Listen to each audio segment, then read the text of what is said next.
kebetulan begini, saya pulang dari Teheran, itu 1,5 tahun menjelang pensiun, saya tuh nggak kembali ke Deplu, saya diperbantukan ke SDM sama Jonan. Oh. Nah, makanya gue tahu-tahu dikit tentang minyak gitu. Apalagi punya pengalaman itu. Jadi kita pun yang namanya ketahanan energi itu dari kapan-kapan diskusi terus. Hasilnya ya kesimpulan.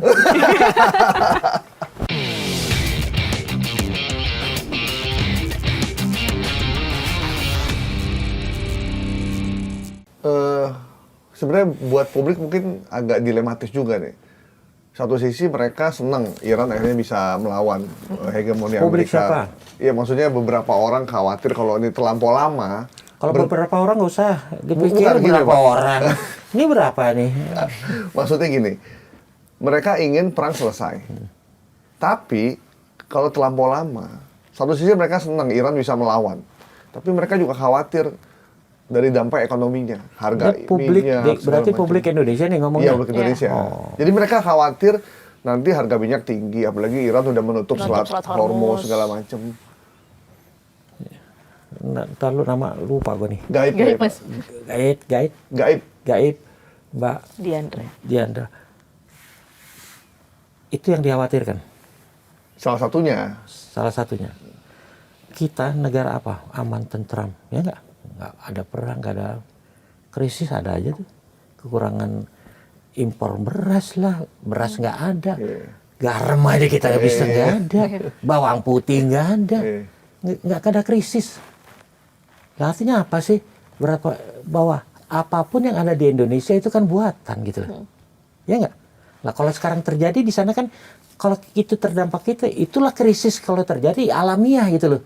Karena kita butuh minyak, minyaknya nggak datang. Ya. Nah sekarang kita punya laut banyak, pantai banyak, garam bisa kekurangan kalau nggak permainan siapa gue nggak tahu gitu loh.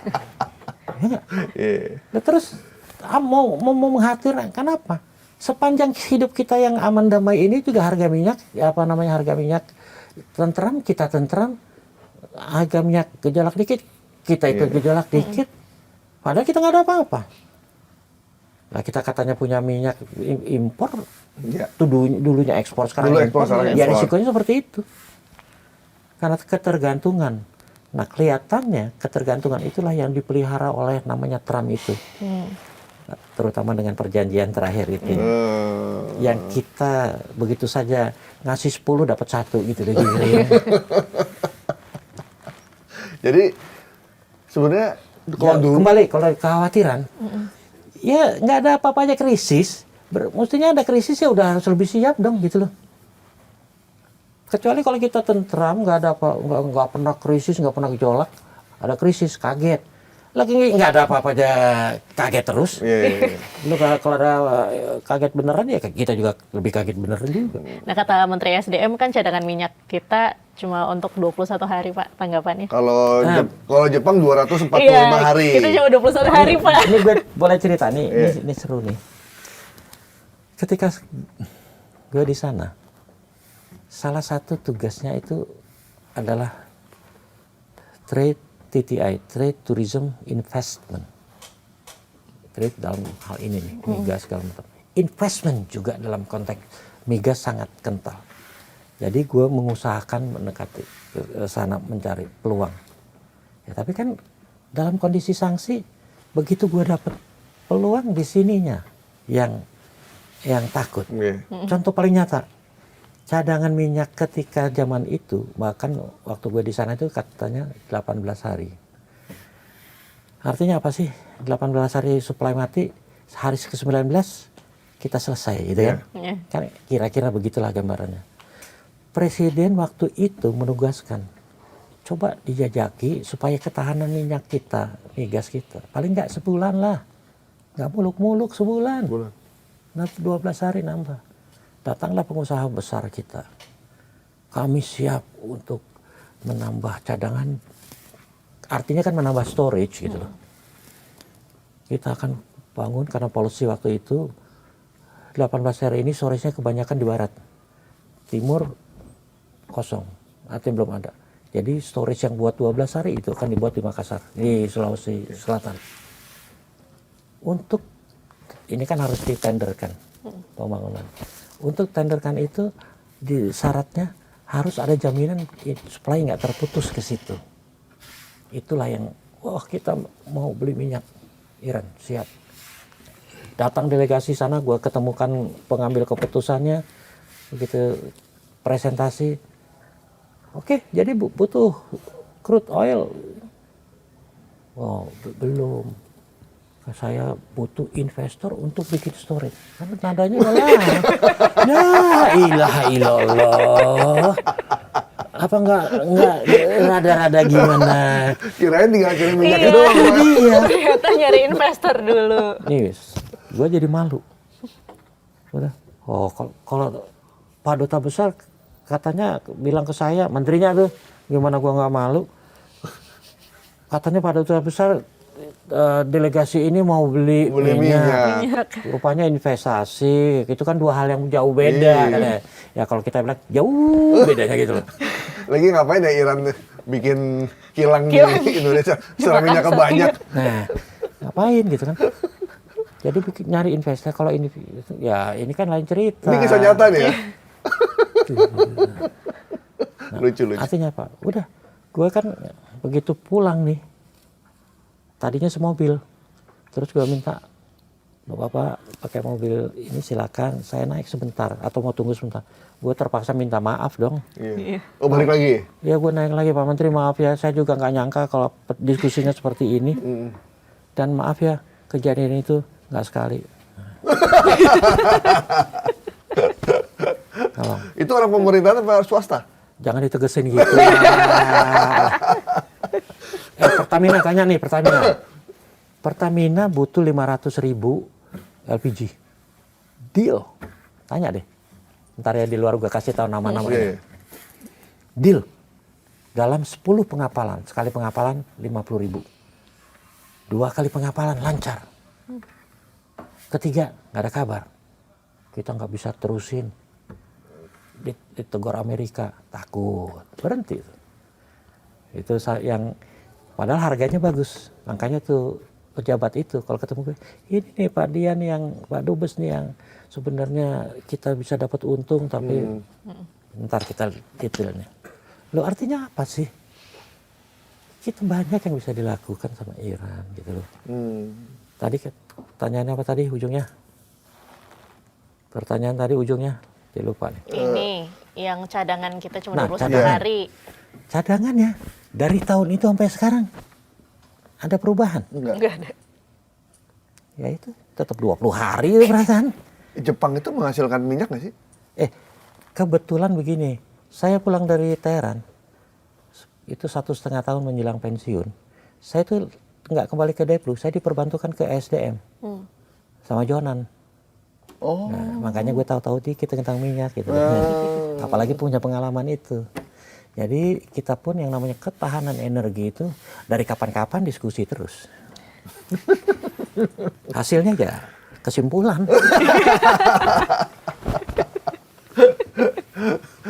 Jadi apa yang terjadi sekarang ya hasil dari apa yang kita kerjakan di masa lalu ya Pak ya? Ya begitu kira-kira. Karena kita tidak pernah mau belajar. Padahal kalau mau belajar, ini satu boleh, masih ada waktu. Masih Pak. silakan, Pak. Masih. Nih, pahlawan. Oh, barusan belakangan kita kan sejumlah tokoh terima Mahaputra. Iya. Kan banyak yang mempertanyakan kan, si itu kok dapat? Apa prestasinya, apa kontribusinya buat negara? Di Iran yang namanya penghargaan terhadap pahlawan itu sangat luar biasa. Mau cerita lagi? Boleh. Silakan, Pak. Saya datang ke sana kaget begitu tugas di sana karena ini kedutaan kita, ini jalanan, trotoar, ini jalan raya seberang sana, jalur hijau seberang sana lagi. Ini pintu masuk, di sini di trotoar ada toko bunga loh, kios bunga, karena di sebelah situ ada rumah sakit. Jadi orang kalau mau ke rumah sakit beli bunga, beli karangan apa tuh duka cita segala macam di sini di bawah. Ada toko bunga. Ini gila depan duta besar, kedutaan Indonesia ada begini protes. Udah 5 dubes Pak, nggak ada yang bisa mindahin Pak. 5 dubes, iya ngapain aja mereka? Udah kita suratin itu. Nah, karena gue belusukan, datang gue panggil temen tuh, apa yang bisa saya bantu buat embassy? Lihat nggak saya ajak ke lantai 4 lantai saya? Lihat nggak tuh di bawah ada toko bunga? Iya. Lu udah, dia belum pernah ke Indonesia. Akhirnya saya ajak pernah. Di Indonesia, lihat tuh kedutaan. Mana ada kedutaan Indonesia atau di dunia, di depan ininya ada kios. Sialan bener gitu. Enggak ada yang bisa. Nah, ini nawarin, apa yang saya bisa lakukan? Ya lu pindahin tuh, sanggup gak? Jawabannya, ambasador, kalau dalam seminggu nggak minggat tuh orang, jangan anggap saya teman. 4 hari dipindahin ke situ seberangnya. Bersih tuh. Kenapa? Di trotoar itu ada kios. Kios itu punya pahlawan perang Iran-Irak yang cacat. Jadi orang-orang yang perang Iran cacat itu keluarga sama anak istrinya ditanggung. Anak-anak sampai universitas. Yang cacat boleh punya niat apa? Bisnis. Kalau dia modalnya kuat, memang keluarga kaya, ya mau di mana bikin izinin. Kalau yang tidak mampu, UKM boleh di tempat yang Dia suka. Yang dia suka, yang sebenarnya nggak boleh. Depan embassy. Sampai sebegitunya Pak mereka menghargai. Itu satu pahlawan. Kedua, mereka yang mati itu kan martir, syahid. Itu fotonya kalau kita jalan protokol, jalan deh di tengah ada jalur hijau, ada tiang-tiang. Nah, kita kan sukanya ada iklan, ada segala macam. Itu wajah pahlawan yang mati di perang Irak. Jadi kalau kita misalnya ke kampung, misalnya ke Cianjur, di jalan utamanya itu pasti ada tiang-tiang listrik, pasti ada gambar pahlawan. Itu penghargaannya. Di kita yang Di kita banyak anak-anak pahlawan yang hidupnya susah, nggak bisa bayar PBB karena rumahnya. yang cacat dari timur juga keleleran banyak. Di sana tidak ada. Itulah bedanya, itulah bahwa sebuah negara yang punya sistem yang jelas. Ini yang nggak tahu ngapain mau putra. Oke. Pak, kalau misalnya dari saya terakhir, langkah Indonesia nih dalam dalam mengambil keputusan diplomatik di antara perang ini, apa yang mestinya dilakukan nih Pak? Ini ujungnya nih ya Pak, ya itulah cocok ya. Iya. Indonesia udah ngucapin bela sungkawa belum sih? Setahu saya belum. Setahu saya juga belum. Belum ya? Yang sudah menyatakan antara lain MUI. Ini dari Presiden belum ya? Belum ya? Belum. Nah ini contoh ya. Tadi diplomasi Indonesia, tolong ingetin ya. Tapi saya mau cerita gini. Kadang-kadang kita tuh suka ini ya. Jadi dalam satu forum saya ditanya. Tapi buktinya kita bisa baik hubungannya sampai saat ini karena pidato terakhir Duta Besar Burujerdi. Kita menyatakan kita mengapresiasi Indonesia yang sangat friendly sama kita gitu kan. Apa betul Pak? Saya jawabnya gini. Kalau dia bilang, oh Indonesia ini negara brengsek segala macam. Diusir itu pasti dubesnya. Ya pasti dia ngomong baik-baik dong. Nah itulah bahasa diplomasi. Nah sekarang penyelesaian diplomatik. Tadi udah saya singgung, kita nggak ada leverage segala macam. Mau Mbak Diandra mau ke Iran, mau jadi mediator, ya berangkat aja. Kok seperti gitu. Hal seperti itu di dunia diplomasi, apalagi internasional, ya nggak ada artinya. Itu mah buat konsumsi dalam negeri aja tuh, domestik heboh. Presiden kita siap segala macam. Kalau cuma siap, nenek saya juga siap untuk berangkat besok gitu kan. Cuman siap kok. Diminta enggak gitu loh. Loh sekarang kalau mau jujur lagi, diplomasi itu sejak peluru pertama pasti diplomasi bergerak. Karena sudah pasti kalau peluru pertama ada kedua, artinya meningkat. Nah untuk meningkat tidak meningkat terus, ya diplomasi harus berjalan. Nah sekarang siapa yang melakukan? Ya negara-negara teluk lah yang berkepentingan. Emang si Emirat, si Kuwait, si Arab Saudi ditembakin terus dia diam aja cuman balas.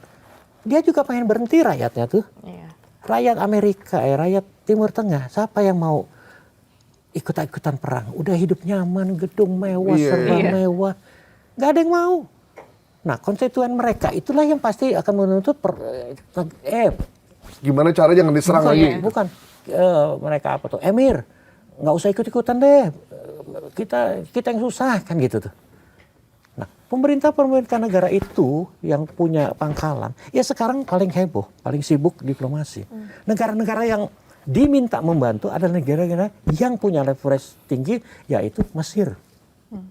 Misalnya Turki, dia punya hubungan diplomatik. Itu lagi berperan. Nah, yang orang tidak memperhatikan bahwa PBB, Dewan Keamanan, itu juga sekarang bergerak. Dan sekarang mudah-mudahan, kalau resolusinya Amerika, harus berhentikan perang, kalau nggak kita tembak. Pasti diveto, kira-kira kan gitu. Iya. Iya. Nah, sekarang lagi diupayakan minimal gencatan senjata dulu deh. Sementara ini digalakan lagi perundingan segala macam. Buat saya peluang ini besar di DK. Kenapa? Cina sama Rusia sedang adem, makanya dia juga abstain di BOP, ya nggak? Perancis sama Inggris yang mitra kentalnya Amerika. Amerika. bukan Trump loh ya. Iya. Karena Perdana Menterinya ternyata nggak cocok sama Trump, Iya, gitu iya, kan? Ya nggak? Iya.